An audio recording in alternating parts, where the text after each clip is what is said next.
So, hello everyone. My name is Karthik Kharbanda. I did my MTech from IIC Bangalore, and today we are back with another video in our Aptitude series. So, today we'll be discussing about probability, right? And now, probability is one of the important topics in GATE. It comes in engineering maths as well as the questions are expected in Aptitude. Okay.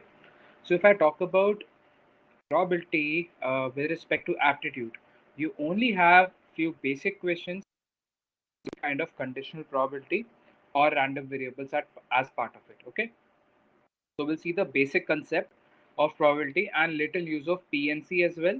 And of course, everyone is aware that little bit of PNC is also used in probability to solve problems. And then we'll move on to the gate questions. All right. So I'll also one more thing. I will advise everyone to go and check the video of PNC. We have uploaded two videos for PNC. Check both of them so that one or two questions of PNC are actually used in probability. Okay, so please make sure you check them out. All right. So this is the video. So we'll be covering some basic probability formula. What do I mean by mutually exclusive events? Okay, and then we'll be switching back to previous year gate questions with defining that what is favorable outcome and what is total outcome. All right. Okay. So if I talk about probability, see, probability, it's not a very hi-fi thing. It's simply what are the chances of something happening. Okay, chance of something happening means it will happen in future, right? Or it will be one of the future events. Okay, it will not happen right now, or it is not something which happened in the past, right? So we are talking about something which is happening in future. So there are always chances. Okay, how less likely it is, or how likely that event is about to occur. All right, so the basic formula for probability will be is equal to favorable outcomes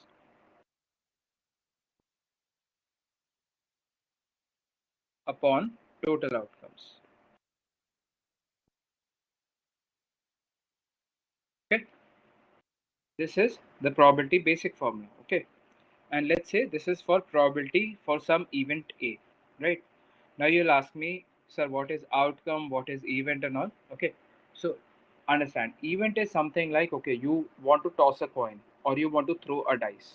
Okay, this is an event. Okay, this is some event happening. Okay, now in this particular event, what you'll say, okay, what are the chances that head comes when you throw when you toss a coin?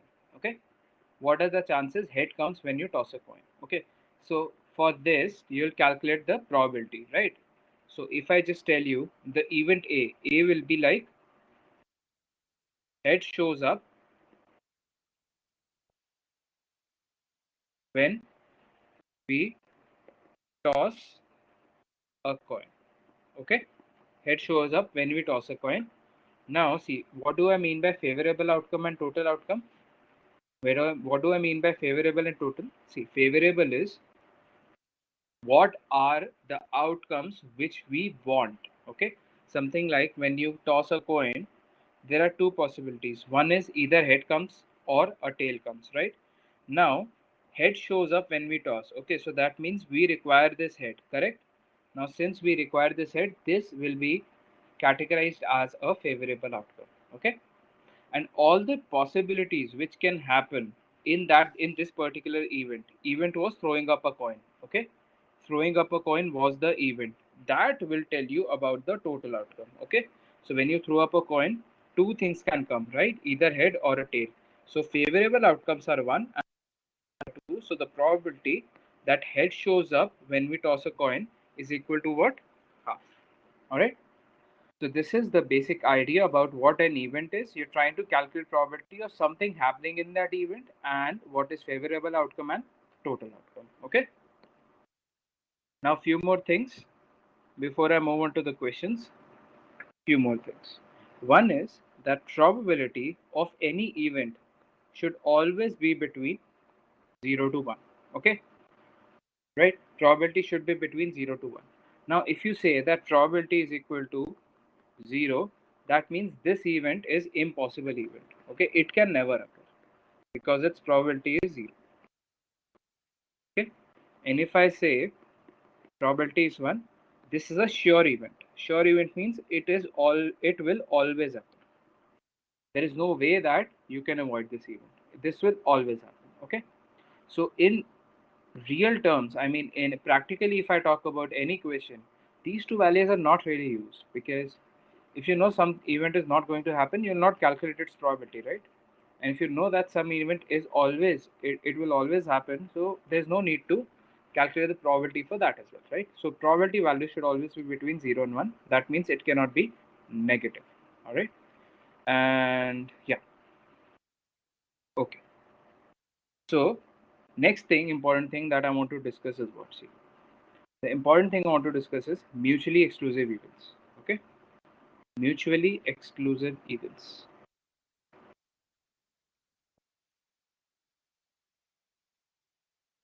So see, in mutually exclusive events, what we have is, if I say there are two events A and B, okay, they will be mutually exclusive. First, I'll write the mathematical expression, okay, for you. So mutually exclusive means probability that A and B both can happen is 0. Okay, probability that A and B both can happen is 0. This is what I mean by mutually exclusive, right? Now see, when I talk in terms of the like what do they generally represent, it is two events which cannot happen simultaneously. Okay, for example is you're tossing a coin. Okay, you're tossing just a single coin. So I'll say event A is head shows up, event B is tail shows up. Okay, so when you're tossing a coin, you cannot have head and tail both at the same time, right? So these two events are mutually exclusive. That means if one event will happen, the other cannot. At the same time, other can't happen. Correct? This is what we mean by mutually exclusive events. All right. Okay. So these are the basics which are required. Now what we'll do is we'll try to solve some basic problems, which a few of them have been coming in GATE exam also. Good problems on probability, right? So this is first problem. So again, you know the procedure. Just try this problem, okay, and then unpause the video to check the solution. All right. So I hope everyone tried the problem. Okay. So let's see the solution for this. They're saying three coins are tossed. Okay. What is the probability of getting exactly two heads, exactly at least two heads, and at most two heads? Now see, whenever I say three coins are tossed, it is very easy for me to write the probability, I mean, not the probability, total outcomes of three coins, of tossing three coins. Okay. So in this question, I would like to write those things. So what are the possible outcomes? Head, head, head, head, head, tail, head, tail, head, tail, head, head, then tail, tail, head, tail, head, tail, head, tail, tail, and tail, tail, tail. So, okay, so yeah, that's it. These are the total eight total outcomes, and all of them are unique. Right? Three coins are tossed. These are the total outcomes. The total number of outcomes comes as 8. Total outcomes is equal to 8. Okay. Now this thing will be common or will be same throughout all these paths. Okay, because your total outcomes are fixed. All right. Now they are saying what is the probability that exactly two heads will come? Exactly two heads. Okay. Probability exactly two heads. Okay. So for the first thing, probability will be exactly two heads. So if you see, exactly two heads are coming over here. See, over here, here, and here. That is it. Right. Exactly two. So exactly two are coming here. Rest of them we have one heads, then zero head, and then three heads. All right. So this is what favorable outcome upon total outcome, which is 3 by 8. Okay. I hope this was clear. Now let's move to the second part. So in second part, what we have is at least two heads. See, at least two heads means one head is also okay. Sorry, two heads or more than two heads should be there, right? Two heads or more than two heads should be there. So this guy has more than two heads. So yes, this is also there. Two heads also there. these cannot be present, correct? Similarly for the, okay, these cannot be present. So how many favorable outcomes? 4 favorable outcomes upon total outcomes, which is 8. So 4 by 8 is the probability, or you can write this as 1 by 2 in the lowest fraction term. Okay, this is at least 2 heads. Okay, now at most 2 heads. At most 2 heads means either 0 heads or 1 head. So this thing you'll what? See, at least, at most 2 heads. So this is all right because 0 heads. This is all right. That's all right. Right. At most 2 means 2 is also included. So this is also okay. 3. Only thing is this will not come because this is going more than 2 heads. All right. So this is why you will have what? 7 by 8 as the answer, because there are 7 favorable outcomes and 8 are the total outcomes. So this is the answer for this. Okay. All right. So I hope this question was clear to everyone. Let's move on to the next question. Okay. All right. So this is your next problem. Okay. This came in gate for 2 marks. Okay. Try this question and pause the video and try this question.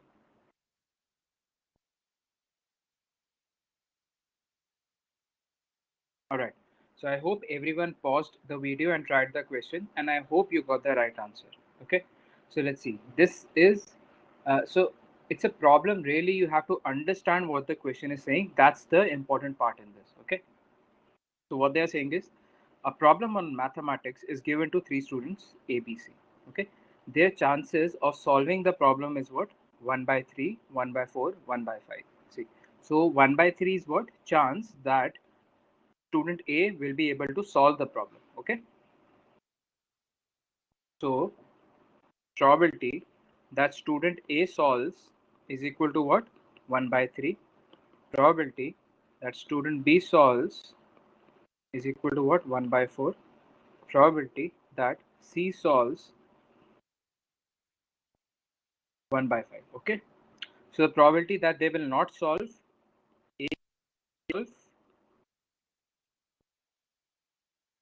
is equal to 2 by 3. Probability that B will not solve is equal to 3 by 4. And probability that C will not solve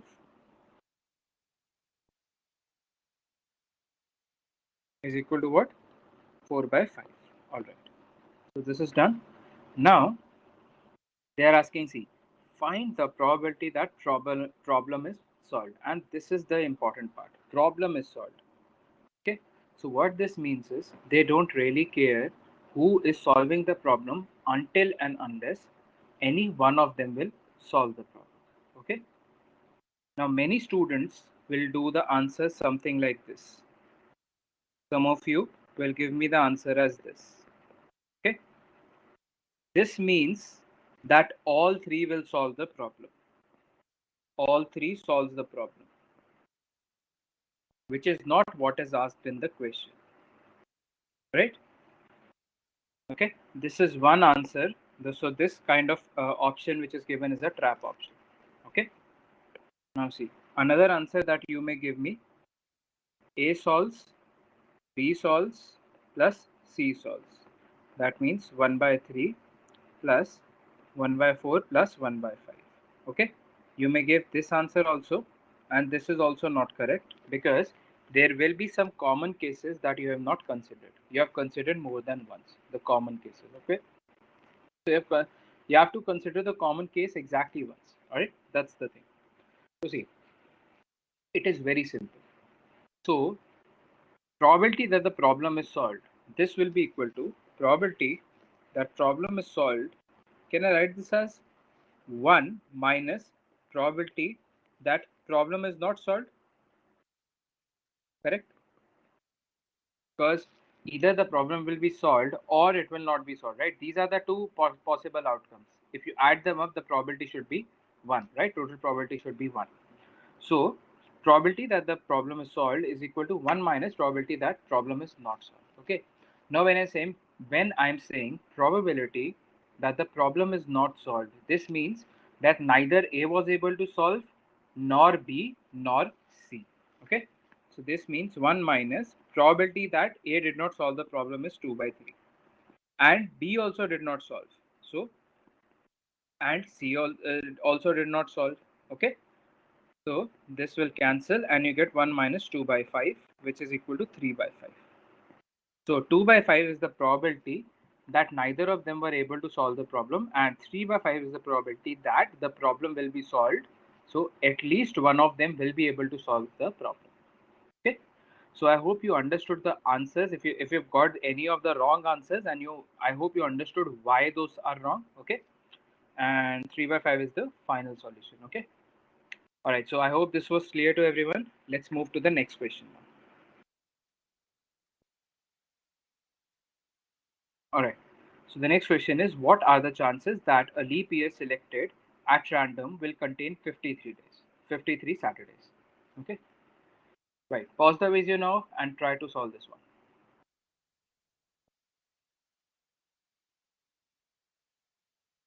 Okay. So I hope you were able to solve the problem. Now let's see the solution. Okay. Now see, imagine we have a leap year, right? Leap year has what? 366 days. Okay. These are the number of days in a leap year. Okay.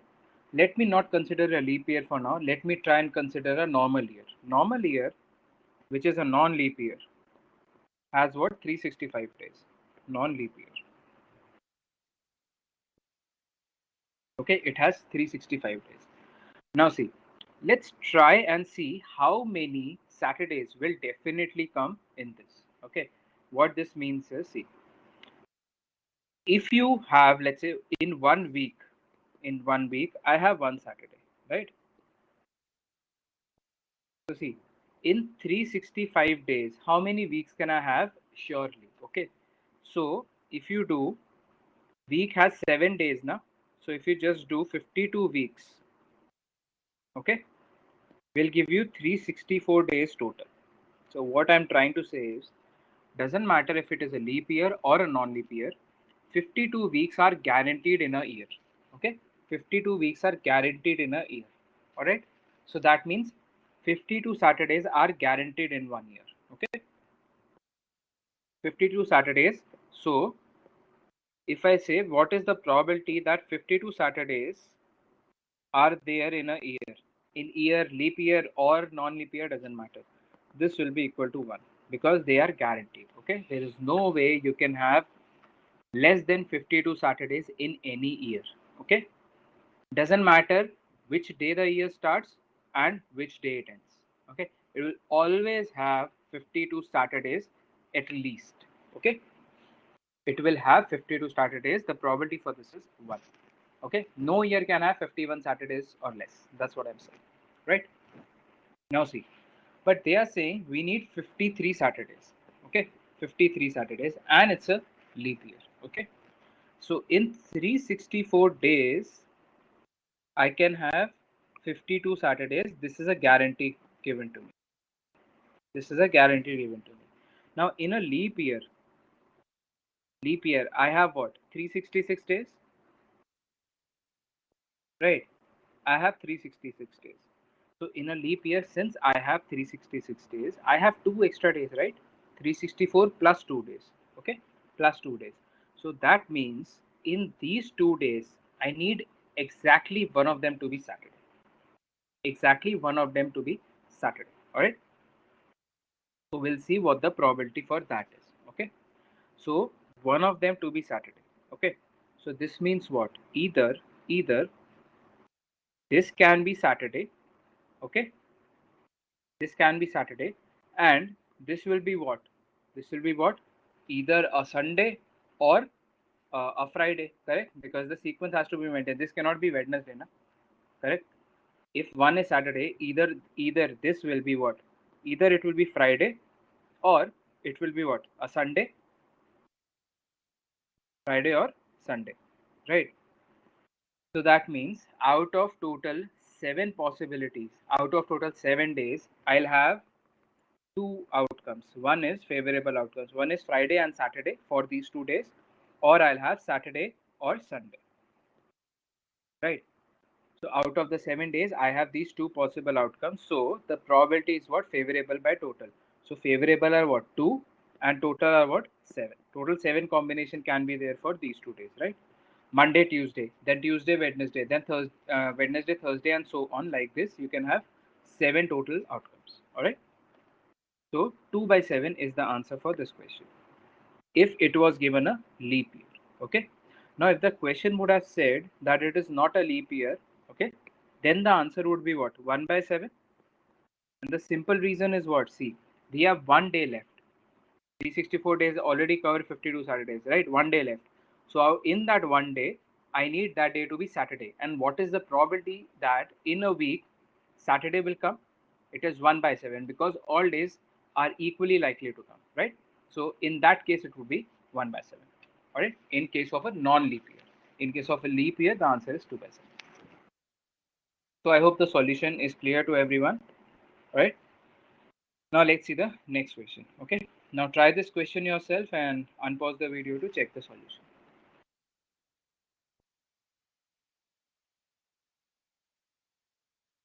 All right. So I hope everyone tried the problem. So there are 3 red socks, 4 green socks, and 3 blue socks. Okay. You have to choose 2 socks. Then what is the probability that they are of the same color? So this question actually is something which will use your PNC concepts. Okay. So PNC, I taught you there are 3 things: selection, only selection problems, only arrangement problems, and selection and arrangement problems, right? So this problem is a only selection problem. Okay. So see, first of all, I would like to calculate total outcomes. Total outcomes are what? See, we have 3 red socks, 4 green socks, and 3 blue socks, and we need to choose 2 socks out of those. Okay. So total we have 7 plus 3, 10, right? Out of those, I have to choose 2 socks, right? So this can be done in how many ways? 10C 2 ways, just selection. Okay. These are the total number of outcomes. Right. Now, favorable outcomes.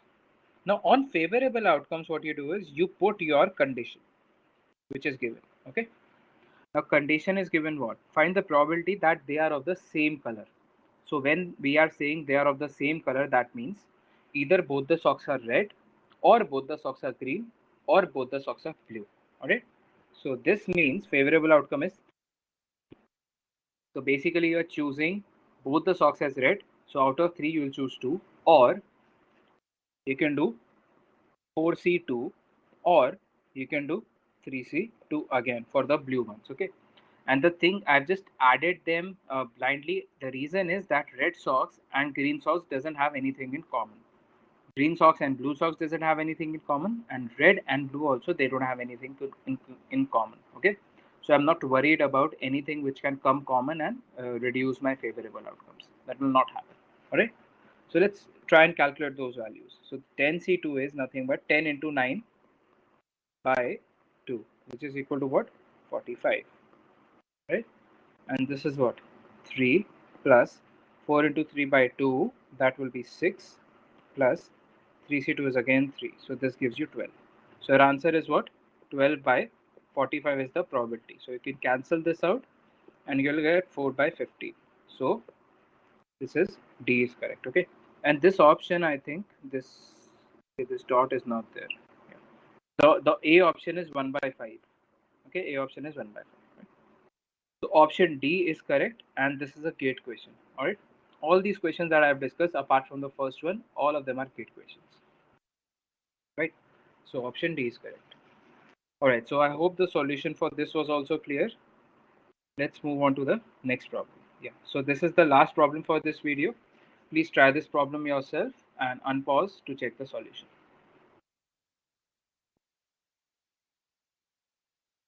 All right.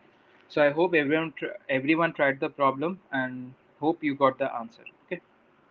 So I'll tell you one thing. This problem came in aptitude. Okay. But this is little bit related to conditional probability. Okay. But this is not really, I mean, you don't have to understand conditional probability to solve this one. Okay. This is a very basic problem in conditional probability. So it can be solved even without the knowledge of conditional probability and what are dependent events and what are independent events and so on. Okay. So I'll not teach you the conditional probability way. I'll just tell you how using common sense you can solve this problem. Okay. All right. So a couple has two children. Okay.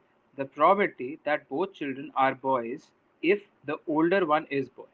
If the older one is boy. See. Now couple has two children. What are the chances? What are the chances that what are the total possibilities, let's say? What are the total possibilities for two children to be?